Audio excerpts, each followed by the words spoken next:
આજે આપણે એક એવા સવાલની વાત કરવાના છીએ જે અમદાવાદમાં રહેવા આવતા લગભગ દરેક વ્યક્તિના મનમાં હોય છે. અમદાવાદમાં પોતાનું ઘર ખરીદવું કે ભાડે રહેવું વધારે ફાયદાકારક છે?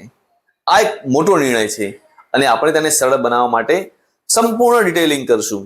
અને ચેનલ ઉપર પહેલી વાર આવ્યા હોય તો please consider to subscribe our channel for real estate information. Ahmedabad એક જીવંત શહેર જ્યાં બિઝનેસ, કલ્ચર અને મોડર્ન લાઈફનો અદ્ભુત સંગમ છે. છેલ્લા કેટલાક વર્ષોમાં અહીં રિયલ એસ્ટેટ માર્કેટમાં જબરદસ્ત બૂમ જોવા મળ્યો છે.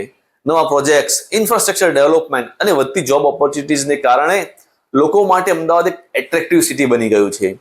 પણ આ ઝડપી બદલાતા માર્કેટમાં કયો રસ્તો તમારા માટે બેસ્ટ છે, બાઇંગ કે રેન્ટિંગ? ચાલો સમજીએ. આ ડિસિઝન લેતા પહેલા આપણે બંને ઓપ્શન્સના એડવાન્ટેજ અને ડિસએડવાન્ટેજ ધ્યાનથી જોવા પડશે. આપણે ફાઇનાન્શિયલ અને નોન ફાઇનાન્શિયલ બંને પાસાઓને કવર કરશું. તો ચાલો એક કહાનીથી શરૂઆત કરીએ. મીટ પ્રિયા. છેલ્લા 5 વર્ષથી અમદાવાદમાં જોબ કરે છે. તેણે ભાડાના ઘરમાં ઘણો સમય વિતાવ્યો.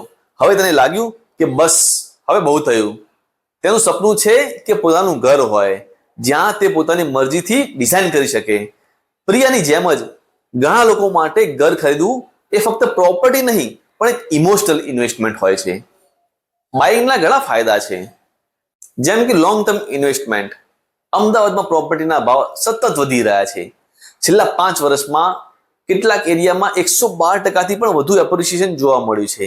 જેમ કે શેલા અને નિકોલ જેવા એરિયામાં મલ્ટીફોલ્ડ ગ્રોથ થયો છે. તમારું ઘર સમય જતાં વેલ્થ ક્રિએશનનું એક મોટું સાધન બની શકે છે. બીજું છે સ્ટેબિલિટી અને સિક્યોરિટી. પોતાનું ઘર એટલે ભાડા વધારવાનો કે ખાલી કરવાનું કોઈ ટેન્શન નહીં. તમે તમારી મરજી મુજબ લાંબા સમય સુધી રહી શકો છો. ત્રીજો બેનિફિટ છે ટેક્સમાં, અને બહુ મોટો ફાયદો છે. હોમ લોન પર તમે સેક્શન 24 હેઠળ વ્યાજ પર 2 લાખ અને સેક્શન 80C હેઠળ પ્રિન્સિપલ અમાઉન્ટ પર 1.5 લાખ સુધીનો ટેક્સ ડિડક્શન મેળવી શકો છો. જો તમે જોઈન્ટ લોન લીધી હોય તો બંને એપ્લિકન્ટ્સ આ બેનિફિટ લઈ શકે છે. ચોથું છે કસ્ટમાઇઝેશન. તમારું ઘર તમારી મરજી, તમે તેને તમારી પસંદગી મુજબ ડિઝાઇન અને રિનોવેટ અને સજાવી શકો છો. પણ મિત્રો, સિક્કાની બીજી બાજુ પણ છે. બાઇંગમાં કેટલાક ચેલેન્જીસ પણ છે. સૌથી પહેલું, હાઈ ઇનિશિયલ કોસ્ટ. આ સૌથી મોટો ચેલેન્જ છે. Down payment. પ્રોપર્ટી વેલ્યુના ઓછામાં ઓછા 15 થી 20% તમારે ડાઉન પેમેન્ટ આપવું પડે. પ્લસ તમારે બ્લેકમાં પૈસા આપવાના, એ તો અલગ. બીજું છે સ્ટેમ્પ ડ્યુટી. ગુજરાતમાં પ્રોપર્ટી વેલ્યુના 4.9% અને રજિસ્ટ્રેશન ચાર્જ 1%.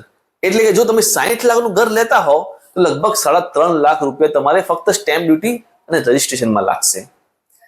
ત્રીજું છે લાંબા ગાળાનું કમિટમેન્ટ. હોમ લોન સામાન્ય રીતે 20 થી 30 વર્ષની હોય છે. આ એક મોટી ફાઇનાન્શિયલ કમિટમેન્ટ છે. ચોથું છે મેન્ટેનન્સ કોસ્ટ. ઘર ખરીદ્યા પછી પણ ખર્ચ બંધ નથી થતા. પ્રોપર્ટી ટેક્સ 16 રૂપિયા પ્રતિ સ્ક્વેર મીટર, પછી એના માટે સોસાયટી મેન્ટેનન્સ ટેક્સ અને રિપેરિંગનો ખર્ચ બધો જ તમારે ચૂકવવાનો હોય છે. પાંચમું છે ઓપોર્ચ્યુનિટી કોસ્ટ. તમારા ડાઉન પેમેન્ટના પૈસા અને ઈએમઆઈના પૈસા જો તમે ક્યાંક બીજી જગ્યાએ ઇન્વેસ્ટ કર્યા હોત તો કદાચ તમને વધુ રિટર્ન મળી શક્યું હોત. અમદાવાદમાં એવરેજ પ્રોપર્ટી પ્રાઇસ હાલમાં લગભગ 6000 પ્રતિ સ્ક્વેર ફૂટ છે. પણ આ પ્રાઇસ એરિયા પ્રમાણે ઘણી બદલાય છે. એસજી હાઈવે પર 6.5 થી લઈને 10,500 પ્રતિ સ્ક્વેર ફૂટનો ભાવ ચાલે છે. સેટેલાઇટ અને વસ્ત્રાપુરમાં 7,000 થી લઈને 9,500 પ્રતિ સ્ક્વેર ફૂટ. સાઉથ બોપલ અને બોપલમાં 5,000 થી 7,500 અને શેલા અને ગોતામાં 4,500 થી લઈને 5,300 પર સ્ક્વેર ફૂટનો ભાવ ચાલી રહ્યો છે. અને હોમ લોનમાં ઇન્ટરેસ્ટ રેટ હાલમાં 7.6% થી શરૂ થાય છે, જે તમારા સિવિલ સ્કોર પર આધાર રાખે છે. તો ખરીદવાનો નિર્ણય લેતા પહેલા આ બધી બાબતો ધ્યાનમાં રાખવી ખૂબ જરૂરી છે. હવે વાત કરીએ રાહુલની. રાહુલ એક યંગ પ્રોફેશનલ છે અને તેને વારંવાર જોબ માટે સિટી ચેન્જ કરવી પડે છે. તેને લાગે છે કે ઘર ખરીદીને એક જગ્યાએ બંધાઈ જવું એ તેના માટે યોગ્ય નથી. રાહુલ જેવા લોકો માટે ભાડે રહેવું એટલે કે ફ્રીડમ અને ફ્લેક્સિબિલિટી. રેન્ટિંગના પણ ઘણા ફાયદા છે. એમાંથી સૌથી મોટો ફાયદો છે લોઅર ઇનિશિયલ કોસ્ટ. ભાડે રહેવામાં તમારે માત્ર સિક્યોરિટી ડિપોઝિટ, જે 1 થી 2 મહિનાનું ભાડું હોય છે, અને ક્યારેક બ્રોકરેજ ફી આપવી પડે છે. બીજું છે ફ્લેક્સિબિલિટી. જો તમને કોઈ જોબ ચેન્જ કરવી હોય, કોઈ બીજા એરિયામાં જવું હોય તો તમે ઇઝીલી શિફ્ટ થઈ શકો છો. કોઈ જ લાંબા ગાળાનું કમિટમેન્ટ નહીં. ત્રીજું છે નો મેન્ટેનન્સ વરીઝ. મોટા ભાગના રિપેર અને મેન્ટેનન્સની જવાબદારી મકાન માલિકની હોય છે. એટલે લીક થતી છત હોય કે ખરાબ થતા એપ્લાયન્સીસ, તમારે ચિંતા કરવાની કોઈ જરૂર નથી. ચોથું છે પ્રાઇમ લોકેશનમાં રહેવાનો ચાન્સ. ઘણીવાર તમે ખરીદી ના શકો એવા મોંઘા અને પોશ એરિયામાં પણ તમે ભાડે રહી શકો છો. પાંચમું છે ડિસ્પોઝેબલ ઇન્કમ. ડાઉન પેમેન્ટ અને ઈએમઆઈ ના પૈસા તમે અન્ય ક્યાંક લગાડી શકો છો, જે તમને લાંબા ગાળે સારું રિટર્ન આપી શકે છે. પણ રેન્ટિંગમાં પણ કેટલાક ડ્રોબેક્સ છે. સૌથી મોટો ડ્રોબેક નો ઇક્વિટી બિલ્ડઅપ. તમે ભાડું ભરતા જ રહો છો પણ તમારી કોઈ એસેટ બનતી નથી. ભાડું એક ખર્ચ છે, જ્યારે ઈએમઆઈ નો એક ભાગ પ્રિન્સિપલ હોય છે, જે તમારી ઇક્વિટી બનાવે છે.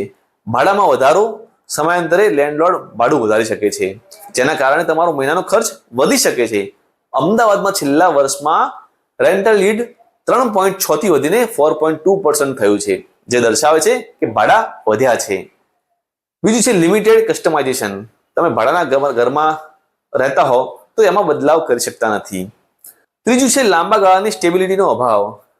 એગ્રીમેન્ટ પૂરો થાય એટલે તમારે ફરીથી ઘર શોધવું પડે, જે ક્યારેક હેરાનગતિ વાળું હોય છે. અમદાવાદમાં એવરેજ રેન્ટ 1 BHK માટે 8 થી 18,000, 2 BHK માટે 12 થી 27,000 અને 3 BHK માટે 15 થી 50,000 એરિયા અને સુવિધાઓ પર આધાર રાખે છે. તો રેન્ટિંગ પણ એક વાયેબલ ઓપ્શન છે, ખાસ કરીને જેમને ફ્લેક્સિબિલિટી જોઈએ છે. હવે આપણે રિયા અને રાહુલને એક સાથે મૂકીને કમ્પેર કરીએ. તો સૌથી પહેલું નાણાકીય સરખામણી. તો ઇનિશિયલ કોસ્ટ બાઇકમાં ખૂબ વધારે અને રેન્ટિંગમાં ઓછો. મંથલી કોસ્ટ બાઇકમાં EMI plus maintenance plus property tax અને રેન્ટિંગમાં માત્ર ભાડું. ત્રીજું છે બ્રેક ઇવન પોઈન્ટ. એટલે જો તમે 4 થી 8 વર્ષથી વધુ સમય માટે એક જ શહેરમાં રહેવાનો પ્લાન હોય તો ખરીદવું વધારે સારું પડે છે. ઇન્ફ્લેશનની અસર. ઇન્ફ્લેશન વધે ત્યારે ભાડું પણ વધે છે, જ્યારે હોમ લોનનો ઈએમઆઈ સામાન્ય રીતે ફિક્સ રહે છે અને લાંબા ગાળે ઇન્ફ્લેશનને કારણે ઈએમઆઈની વેલ્યુ ઓછી થાય છે, જે ખરીદદારોને ફાયદો કરાવે છે. હવે બીજું છે નોન ફાઇનાન્શિયલ કમ્પેરિઝન. તો સૌથી પહેલી આવે છે ફ્લેક્સિબિલિટી. રેન્ટિંગમાં વધારે હોય છે અને બાઇંગમાં ઓછી હોય છે. બીજું છે સ્ટેબિલિટી, જે રેન્ટિંગમાં ઓછી હોય છે પણ બાઇંગમાં વધારે હોય છે. અને મેન્ટેનન્સ, જે રેન્ટિંગમાં ઓછું હોય છે પણ બાઇંગમાં ખૂબ ઊંચું હોય છે. નેક્સ્ટ છે કસ્ટમાઇઝેશન, જે બાઇંગમાં ફૂલ ફ્રીડમ પણ રેન્ટિંગમાં ખૂબ ઓછું. અમદાવાદ રિયલ એસ્ટેટ માર્કેટ ખૂબ ડાયનેમિક છે. મેટ્રો, ગિફ્ટ સિટી ગ્રોથ, શાંત industrial corridor, smart city initiative, આ બધું જ પ્રોપર્ટી એપ્રિસિએશનને ડ્રાઈવ કરી રહ્યું છે. એટલે કે ઇન્વેસ્ટમેન્ટ તરીકે અમદાવાદ એક સારો ઓપ્શન છે. તો મિત્રો, અમદાવાદમાં ઘર ખરીદવું કે ભાડે રહેવું તેનો એક કોઈ રાઈટ આન્સર નથી. તે સંપૂર્ણપણે તમારી પર્સનલ સિચ્યુએશન, ફાઇનાન્શિયલ ગોલ્સ અને લાઈફસ્ટાઈલ પર આધાર રાખે છે. જો તમે લાંબા ગાળા માટે અમદાવાદમાં સેટલ થવા માંગો છો તો તમારી પાસે ડાઉન પેમેન્ટના પૂરતા પૈસા છે, તમે સ્ટેબિલિટી તથા વેલ્થ ક્રિએશન શોધી રહ્યા છો, તો બાઇંગ તમારા માટે એક બેસ્ટ ઓપ્શન છે. પણ જો તમે ફ્લેક્સિબિલિટી શોધી રહ્યા છો, ટૂંકા ગાળા માટે રહેવા માંગો છો અથવા તમારી પાસે ડાઉન પેમેન્ટ માટે પૂરતા પૈસા નથી, તો રેન્ટિંગ તમારા માટે વધુ યોગ્ય છે. કોઈ પણ મોટું ફાઇનાન્શિયલ ડિસિઝન લેતા પહેલા એક પ્રોફેશનલ ફાઇનાન્શિયલ એડવાઇઝરની સલાહ જરૂરથી લો. જો તમને આ વિડીયો ગમ્યો હોય then please like and share this video and subscribe our channel for more real estate information. અને મળીશું આપણે નેક્સ્ટ વિડીયોમાં. Thank you.